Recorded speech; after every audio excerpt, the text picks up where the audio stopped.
রংপুরে নির্ধারিত দামের চেয়েও বেশি দামে গ্যাস সিলিন্ডার বিক্রি হচ্ছে, এতে ভোগান্তিতে পড়েছেন ক্রেতারা। এ বিষয়ে রংপুর থেকে সরাসরি জানাচ্ছেন আমাদের সহকর্মী শাহরিয়ার মিম। মিম, কি অবস্থায় সংকটকে কেন্দ্র করে নিশ্চয়ই আমাদেরকে জানাবেন। জাকিয়া, আপনাকে ধন্যবাদ। এই মুহূর্তে রয়েছি রংপুরের সেনপাড়ায় এবং একটি ডিলার পয়েন্টে আমি রয়েছি। আপনাকে জানিয়ে রাখি যে 4 দিন আগে কিন্তু গ্যাসের যে এলপিজি গ্যাসের যে দাম সেটি কিন্তু বাড়ানো হয়েছে।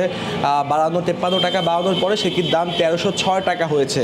কিন্তু আমরা ডিলার পয়েন্টে এখানে এসেছি, এখান থেকে আমরা জানতে পাচ্ছি যে গ্যাসের যে সরবরাহ অর্থাৎ যে পরিমাণ চাহিদা, সেই চাহিদা অনুযায়ী তারা গ্যাস পাচ্ছেন না, যার কারণে দেখা যাচ্ছে যে ভোক্তা পর্যায়ে অর্থাৎ খুচরা পর্যায়ে সেই গ্যাসের দামগুলো 12 কেজি যে গ্যাসের দাম যেটা 1306 টাকা হওয়ার কথা, সেটি কোথাও 1500 টাকা, কোথাও 1600 টাকা, এমনকি রংপুরে কোথাও 1700 টাকা পর্যন্ত। আপনাকে দেখাতে চাই যে এই আমরা যে এখন যেখানে রয়েছি, এই যে এখানে যে গ্যাস সিলিন্ডারগুলো আপনারা দেখতে পাচ্ছেন, তারা যে কি বলছে তার অধিকাংশই ফাঁকা রয়েছে, অর্থাৎ যে সরবরাহকৃত তাদের যে পরিমাণ চাহিদা তারা সেই পরিমাণ চাহিদা অনুযায়ী তারা পাচ্ছেন না, এমন কিন্তু তারা বলছেন।